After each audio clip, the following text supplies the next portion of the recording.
નમસ્કાર વિદ્યાર્થી મિત્રો, આપણે જે રીતે રેગ્યુલર ભણીએ છીએ એ પ્રમાણે ધોરણ 10 સામાજિક વિજ્ઞાન પાઠ 2 એમાં આપણે ચર્ચા કરતા હતા ભારતના સાંસ્કૃતિક વારસાની. તો આપણે સમજીએ છીએ કે સાંસ્કૃતિક વારસો એટલે માનવીએ પોતાની બુદ્ધિશક્તિથી, કલા કૌશલ્યથી, આવડતથી, સૂઝબૂઝથી જે કંઈ બનાવ્યું છે, જેનું સર્જન કર્યું છે એને આપણે સાંસ્કૃતિક વારસો કહીએ. સાંસ્કૃતિક કુદરતી વારસો એ પ્રકૃતિની ભેટ છે અને સાંસ્કૃતિક વારસો એ માનવીએ બનાવેલો છે. તો સાંસ્કૃતિક વારસાના એક ભાગ તરીકે આપણે હસ્તકલાઓ ભણી ગયા, બરાબર ને? તો આ હસ્તકલાઓની અંદર આપણે વાત કરી કે ભારત દેશની અંદર પ્રાચીન સમયમાં 64 કળાઓ માટે આપણો દેશ પ્રખ્યાત હતો. એ 64 કળાઓની મુખ્ય કલાઓની આપણે વાત કરીએ છીએ. એમાં હસ્તકલા આપણે ભણી ગયા. એમાં માટીકામની આપણે વાત કરી કે આપણા દેશમાં માટીનો ઉપયોગ શું શું હતો, કેવી રીતે થતો હતો, વિગતવાર વાત કરી. વણાટ કલા ભણ્યા. વણાટ કલાની અંદર કાતણ પણ ભણ્યા અને વણાટ પણ ભણ્યા. જે રીતે આપણે કાપડ બનાવતા, જે રીતે કાશ્મીરના ગાલીચા છે અથવા તો ઢાકાની અંદર જે કારીગરો બારીક કાપડ બનાવતા એની આપણે વાત કરી. સાથે સાથે આપણા દેશની અંદર પાટણની અંદર પટોળા છે, બનારસની સાડી છે, રાજસ્થાનની બાંધણી છે, આવું ઘણું બધું આપણે વણાટ કામની વાત કરી.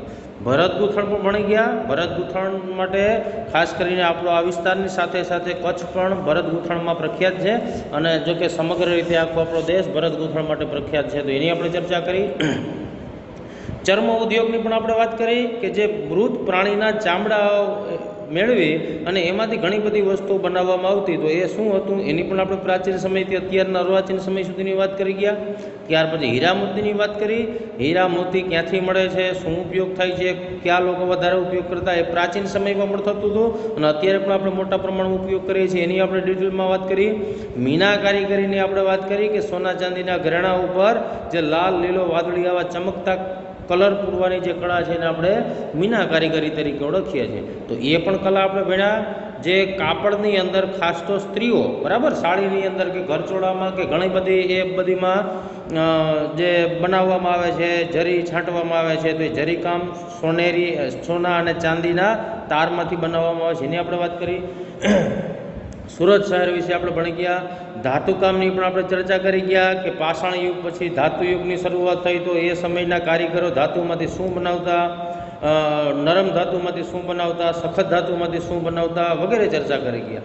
કાસ્ટ એટલે કે લાકડું, કાસ્ટકલાની પણ આપણે વાત કરી કે પ્રાચીન સમયની અંદર લાકડાનો ઉપયોગ શું ઉપયોગ થતો હતો અને ફર્નિચર માટે કે હિંડોળા માટે કે રમકડા માટે આપણા ગુજરાતના કયા શહેરો અથવા તો કયા પ્રદેશો પ્રખ્યાત છે. આપણે જળતર કામની આપણે વાત કરી ગયા કે ભાઈ સોના ચાંદીના ઘરેણામાં કિંમતી રત્નો છે જડવામાં આવે છે. રાજસ્થાનના બિકાનેરની આપણે વાત કરી.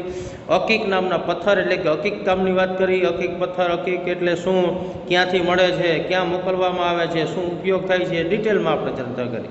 ચિત્રકલાની પણ સરસ મજાની આપણે ચર્ચા કરી કે મુખ્ય કલા છે આપણે વાત કરી કે જેમ પર્વતોની અંદર સુમેરુ પર્વત મુખ્ય છે, સાથે સાથે પક્ષીઓની અંદર ગરુડ પક્ષી મુખ્ય છે, મનુષ્યોની અંદર રાજા મુખ્ય છે, એમ કલાઓની અંદર ચિત્રકલા મુખ્ય કલાનું સ્વરૂપ પહેલેથી ધારણ કરતી આવી છે. તો ચિત્રકલાની પણ આપણે વાત કરી. ચિત્રકલામાંથી શું મળ્યું હતું, કયા કયા નમૂનાઓ મળેલા છે એ પણ આપણે ચર્ચા કરી ગયા.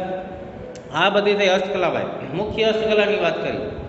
ત્યાર પછી આપણે લલિત કલાઓ ભણતા હતા કે આપણા દેશની અંદર સુંદર મજાની સરસ રીતે તૈયાર થયેલી પ્રાચીન સમયથી ચાલી આવતી લલિત કલાઓ હતી ને આજે પણ છે.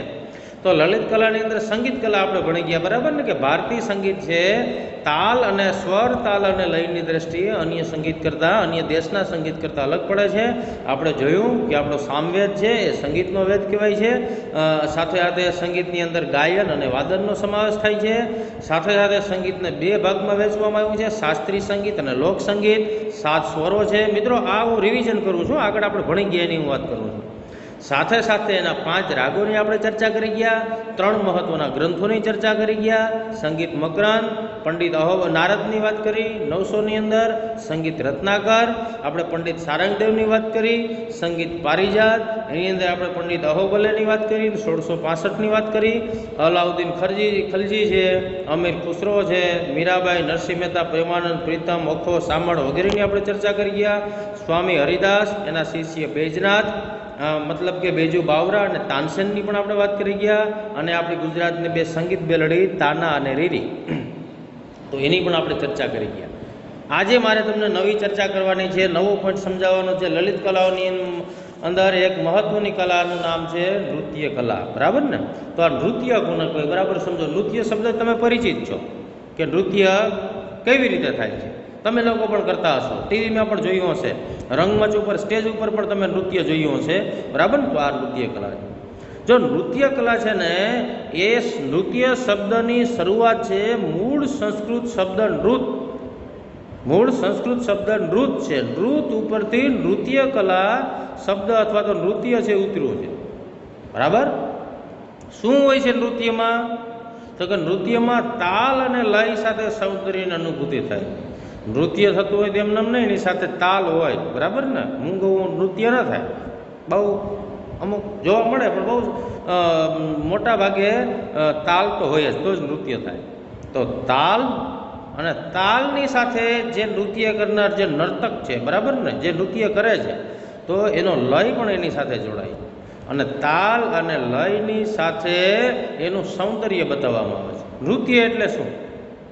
તો કે તાલ અને લયની સાથે સૌંદર્યની અનુભૂતિ જે કરાવે છે એને આપણે નૃત્ય તરીકે ઓળખીએ છીએ. આપણે ઇતિહાસમાં બહુ પાછળ જઈએ, બરાબર ને? બહુ પાછળથી આપણે જોઈએ કે આ નૃત્ય આવ્યું ક્યાંથી, બરાબર? ભારત દેશમાં નૃત્ય કલા આવી ક્યાંથી? તો એવું કહેવાય છે કે નૃત્યના આદિદેવ ભગવાન નટરાજ. એટલે જ તમે ઘણા બધા નૃત્યના શો કે ડાન્સના શો કે આ બધું જોવો ને, તો એમાં પાછળ બેકગ્રાઉન્ડમાં અથવા તો આજુબાજુમાં ક્યાંય નટરાજ, ભગવાન નટરાજનું જે નૃત્ય કરતા નટરાજ છે એનું જે શિલ્પ છે એ મૂકવામાં આવે છે, અથવા તો એની મૂર્તિ છે એ મૂકવામાં આવે છે. તો એ નૃત્યના દેવાધિદેવ ભગવાન નટરાજ માનવામાં આવે છે. અને નૃત્ય એટલે આપણે જે જોઈએ છીએ એને નૃત્ય કહેવાય, પણ આપણે જે નૃત્યની વાત કરશું એ ભારતીય નૃત્યની વાત કરવાની છે. અહીં પણ હું તમને વાત કરું છું. તો એવું કહેવાય છે કે ભગવાન નટરાજ નૃત્ય પેલા સ્વર્ગમાં જ હતું એવું કહેવાય છે, પણ પૃથ્વીવાસીઓને મનોરંજન આપવા માટે ભગવાન નટરાજ એટલે કે શિવ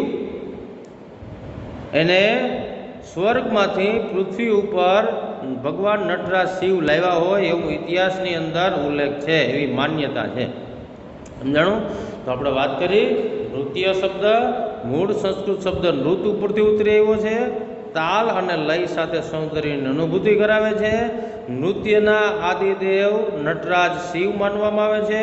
એ સ્વર્ગમાંથી પૃથ્વીવાસીઓને મનોરંજન આપવા માટે લાવ્યા હોય એવી માન્યતા છે. હવે આપણે વાત કરશું જુદા જુદા પ્રકારના નૃત્યોની. મેં હમણાં તમને વાત કરી કે મિત્રો ભારતીય સંગીત વિશ્વની અંદર અન્ય સંગીતોથી અલગ તરી આવે છે. હમણાં આપણે જે વાત કરી એ પ્રમાણે કે માત્ર આપણે ડાન્સના શો જોતા હોય, જેને આપણે ડાન્સ કહીએ છીએ, ટીવીની અંદર જોતા હોય, બરાબર? તો એ આપણા પ્રાચીન નૃત્યો નથી ભાઈ. આપણા પ્રાચીન નૃત્યો તમે જોજો, હું કહું પછી, બરાબર ને? એની અંદર એની વેશભૂષા જોજો, એને શું કહેવાય, એના ચિત્રામણ, એની તૈયાર થવાની રીત જોજો, એના ખાસ તો કપડાં જોજો, એની નૃત્ય કરવાની શું કહેવાય રીત જોજો, એના આંખના હાવભાવ જોજો. આ આપણું ઓરિજિનલ નૃત્ય છે ભાઈ. હા, નહીં કે અત્યારે બધા જે ચાલી નીકળ્યું છે, બરાબર? તો કહેવાનો અર્થ એ છે કે આપણે આપણા વારસાને ભૂલી ગયા છે. આજે ભરતનાટ્યમ કે કુચીપુડી કે કથકલી વિશે કોઈ જાણતા નથી. તો એ આપણે ભૂલી ગયા ને, એ આપણે યાદ કરવા માટે જ હું તમને આ વાત કરું છું કે ખરેખર આપણા નૃત્ય ક્યાં છે. ભગવાન નટરાજ જે નૃત્ય ધરતી ઉપર લાવ્યા હતા સ્વર્ગમાંથી, એ નૃત્યો ક્યાં છે એની હું તમને વાત કરું છું. અને એ આપણે એનાથી જાણકાર થવાનું છે. આપણે કદાચ ભરતનાટ્યમમાં પારંગત ન થાય કે પણ ભરતનાટ્યમ શું છે, ક્યાં ભરતનાટ્યમ શરૂઆત થાય, એની અંદર કયા પ્રકારે હોય છે એના વિશે તો આપણે પરિચય. નહીંતર કોઈ પૂછે ભરતનાટ્યમ એટલે શું, તો ખબર નથી. કથકલી શું, તો ઘણાને એને ખબર નથી. કથકલી શું કહેવાય, નૃત્યનો એક પ્રકાર છે, એ પણ ખ્યાલ ન હોય. તો એ આપણા વારસો છે, આપણા દેશની એક દેન છે, જે વિશ્વના લોકો જાણે છે ને આપણે જાણતા નથી. તો આપણે એ જાણવાનું છે. તો મિત્રો, પહેલી વાત હું કરું છું તમને નૃત્યોની અંદર ભરતનાટ્યમ. તો આ ભરતનાટ્યમ છે એ ચોપડીની અંદર સરસ મજાનો ભરતનાટ્યમનો એક ફોટો છે, બરાબર ને? એ પણ તમે જોઈ લેજો. ઓકે, ભરતનાટ્યમ કયા પ્રકારે હોય છે એ હું તમને બતાવું છું. ભરત હોય છે, બરાબર, તમે પણ જોઈ લેજો. આ આપણે વાત કરીએ છીએ ભરતનાટ્યમ. તો કહેવાનો મારો અર્થ એ છે કે ભરતનાટ્યમનું ઉદ્ભવ સ્થાન છે એ તમિલનાડુનો તાંજોર જિલ્લો છે, બરાબર યાદ રાખજો. તમિલનાડુના તાંજોર જિલ્લામાં ભરતનાટ્યમની શરૂઆત થઈ. તમને એમ થાય કે મારે ભરતનાટ્યમ શીખવું છે, બરાબર, તો તમારે શું કરવાનું, તો તમે લખી લેજો કે 2 ગ્રંથ છે. ભરત મુનિએ રચેલ એક નાટ્યશાસ્ત્ર નામનો ગ્રંથ છે અને બીજો છે એક નંદિકેશ્વર રચિત અભિનવ દર્પણ છે. આ 2 ગ્રંથો ઉપર ભરતનાટ્યમ આધારિત છે. તમે જો આ નાટ્યશાસ્ત્ર જાણી લ્યો, અભિનવ દર્પણ વાંચી લ્યો, તો તમે આરામથી ભરતનાટ્યમ શું છે, બરાબર, એના વિશેની સંપૂર્ણ માહિતી મેળવી શકો. તો યાદ રાખજો, ભરત મુનિએ રચેલ નાટ્યશાસ્ત્ર અને નંદિકેશ્વર રચિત અભિનવ દર્પણ, આ 2 ગ્રંથો ઉપર ભરતનાટ્યમનો મુખ્ય આધાર છે, બરાબર. તો ભરતનાટ્યમના કલાકારો કોણ છે? બહુ ઓછા કલાકારો છે. એક તો મૃણાલિની સારાબાઈ છે, ગોપીકૃષ્ણ છે, આ તો ભરતનાટ્યમના કલાકારો છે જ. અને ફિલ્મ ક્ષેત્રે જે જાણીતી અભિનેત્રીઓ છે એમાંથી વૈજયંતીમાલા છે, હેમા માલિની છે, આ બધાએ પણ આપણા આ ભરતનાટ્યમના વારસાને સજીવન રાખ્યો. એ જાણે છે તો આ ભરતનાટ્યમ રહે છે. કદાચ કોઈ ન જાણતા હોય તો કોને ખબર હોય ભરતનાટ્યમ કેવું હોય? તો આ ભરત 2 જ વસ્તુ યાદ રાખી. એક તો ભરતનાટ્યમની શરૂઆત ક્યાં થઈ, કયા 2 ગ્રંથો ઉપર આધારિત છે, અને ભરતનાટ્યમના કલાકારોના નામ. આ વાત થઈ ભરતનાટ્યમની. આપણે નાટ્યમાં પારંગત ન થાય તો કંઈ નહીં, પણ આપણે એનો બેઝ જોવાનો છે કે આ શું છે. બીજું આપણું ભારતીય નૃત્ય છે કુચીપુડી નૃત્ય શૈલી. કુચીપુડી યાદ રાખજો, બરાબર. ભરતનાટ્યમમાં જેમ તામિલનાડુનો તાંજોર જિલ્લો યાદ રાખ્યો, એમ કુચીપુડીમાં આંધ્રપ્રદેશ યાદ રાખજો. આ એ બહુ પ્રાચીન છે. એવું કહે છે કે આ નૃત્યની રચના 15મી સદીના સમયમાં થયેલી છે. અને આ જે કુચીપુડી નૃત્ય છે એ ખાસ તો સ્ત્રી સૌંદર્યના વર્ણન ઉપર આધારિત છે. સ્ત્રી સૌંદર્યના વર્ણન ઉપર આધારિત છે. સ્ત્રી છે એ કુચીપુડી નૃત્ય કરીને સુંદરતા બતાવે. સ્ત્રીઓ અને પુરુષો બંને કરી શકે છે, એવું નથી કે સ્ત્રીઓ જ કરી શકે. સ્ત્રીઓ અને પુરુષો બંને કુચીપુડી નૃત્ય છે એ કરી શકે છે. કુચીપુડી નૃત્યની અંદર એની પાયાની મુદ્રા છે મહત્વની. કુચીપુડી નૃત્ય શીખવું હોય તેની જે મેન જે પાયાની જે મુદ્રાઓ છે, બરાબર, તો આ પહેલાં ખાસ કરીને શીખવું પડે. વાત કરી એ પ્રમાણે આંધ્રપ્રદેશમાં પ્રચલિત છે. આના કલાકારો છે ગુરુ પ્રહલાદ શર્મા છે, રાજા રેડ્ડી છે, યામિની રેડ્ડી છે, શોભા નાયડુ છે.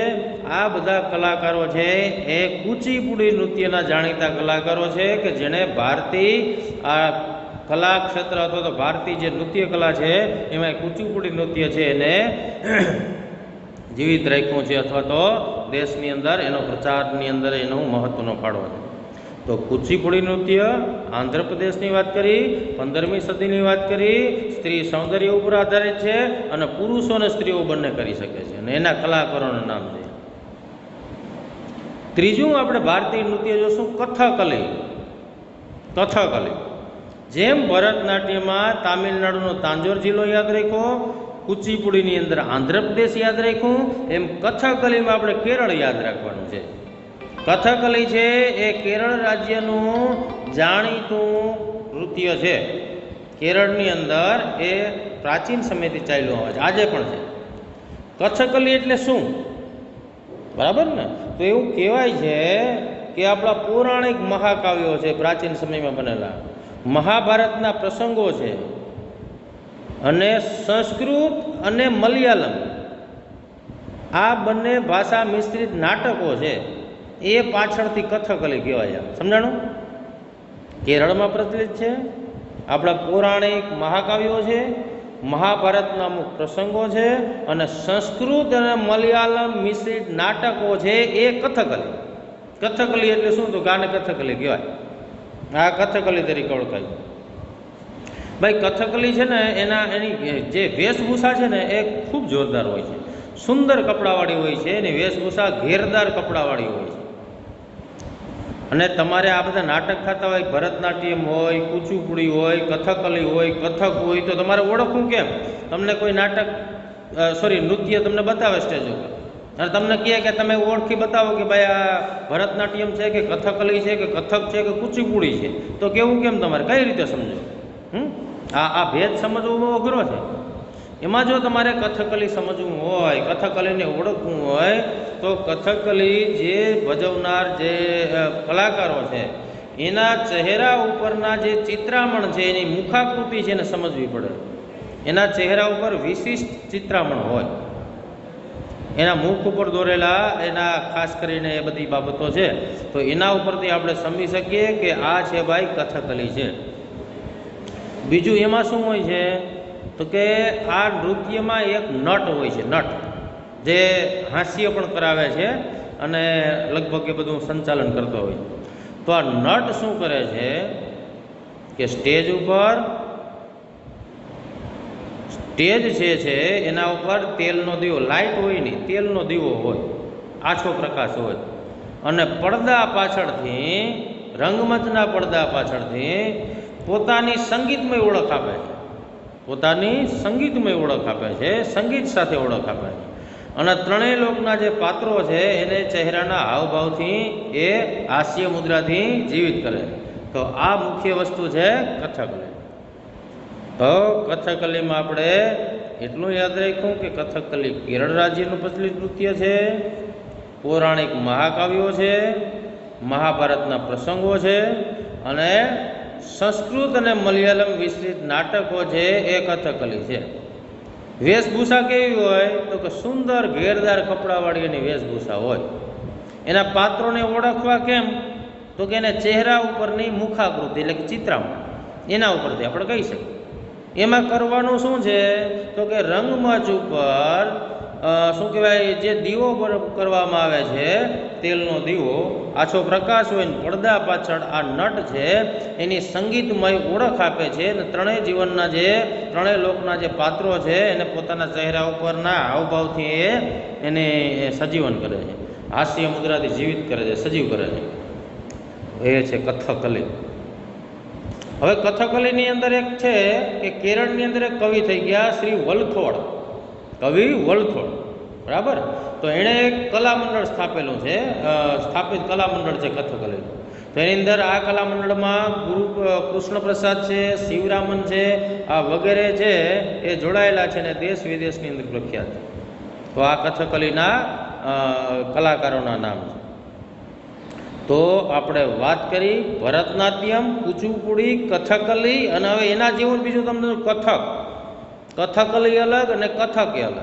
તો સમજો બરાબર કથક શું છે. સરસ મજાનું વાક્ય છે કે કથન કરે સૌ કથક કહાવે. જે કથન કરે ને એને કથક કહેવાય. આ વાક્ય છે એ કથક નૃત્ય માટેનું છે. એમાં શું હોય છે કે મહાભારતમાં શ્રી કૃષ્ણ અને ગોપીઓ સાથેના જે નૃત્યની કથાઓ છે એ કથક નૃત્યની અંદર આવરી લેવામાં આવે. મહાભારતમાં ભગવાન શ્રી કૃષ્ણ અને ગોપીઓની જે નૃત્યો છે ને એ નૃત્યો કથક છે, સમજાણું? એ નૃત્યોને કથક તરીકે, એમાં કથક તમે જોવો ને તો એમાં ભગવાન શ્રી કૃષ્ણ વિશે વધારે હોય, ગોપીઓ વિશે વધારે હોય, એની રાસલીલા વિશે વધારે હોય, એના નૃત્યો વિશે વધારે હોય. તો એ આપણે એવું જોવામાં આવે સમજવું કે આ ભાઈ કથક છે. અને વૈષ્ણવ સંપ્રદાયની શૃંગાર ભક્તિ સાથે પણ એ ખૂબ જ જોડાયેલું છે. તેમાં શું કરે છે, પહેલામાં કેમ આપણે જોયું કે કથકલીમાં નટ છે એ પડદાની પાછળ પોતાની શું કહેવાય ઓળખ આપે છે, સંગીતમય ઓળખ આપે છે. તો આની અંદર એક પગ ઉપર ગોળ ગોળ ફરવામાં આવે છે અને નૃત્ય કરવામાં આવે છે. એક પગ ઉપર ગોળ ગોળ ફરી અને નૃત્ય કરવામાં આવે છે. સાથે સાથે આ નૃત્યોમાં સ્ત્રીઓ છે વેશભૂષા કેવી હોય છે તો કે સ્ત્રીઓ ચૂડીદાર પાયજામો પહેરે છે અને ઉપર ઘેરવાળું વસ્ત્ર પહેરે છે, બરાબર. ચૂડીદાર પાયજામો, ઉપર ઘેરવાળું વસ્ત્ર હોય. આના જે કલાકારો છે બિરજુ મહારાજ છે, સિતારા દેવી છે, કુમુદીની લાખિયા છે, આ બધાએ આપણા વારસાને જીવિત રાખ્યો છે. તો આ કથક નૃત્ય છે. બરાબર, સમજાણું? જો આની અંદર બધાની તમે વેશભૂષા જોજો, બરાબર ને? હું તમને એ પણ કહું છું કે યુટ્યુબ ચેનલ ઉપર, યુટ્યુબ ઉપર તમે જોજો, લખજો ભરતનાટ્યમ, કથકલી, કથક, કુચીપુડી, મણિપુરી, ઓડિસી, તો એ તમને નૃત્ય સાથે જોવા મળશે, બરાબર? એના વેશભૂષા પણ જોવા મળશે અને એના ચહેરા ઉપરની મુખાકૃતિ પણ જોવા મળશે, તો એ તમે જોજો. બાદ મિત્રો, આજે મેં તમને એટલી વાત કરી, નૃત્ય કલા એટલે શું, ભરતનાટ્યમ, કુચીપુડી, કથકલી અને કથક. હવે મણિપુરી અને ઓડિસીની વાત આપણે નેક્સ્ટ ટાઈમની અંદર કરશું, બરાબર? તો આજનું તમને નાનકડું લેસન પણ આપું છું કે ભરતનાટ્યમ, કુચીપુડી, કથકલી અને કથક, આ 4 નાટકો, આ 4 નૃત્યો મેં તમને જે સમજાવ્યા છે એના માત્ર કલાકારોના નામ તમારે લખવાના છે, માત્ર એના કલાકારોના નામ, બરાબર?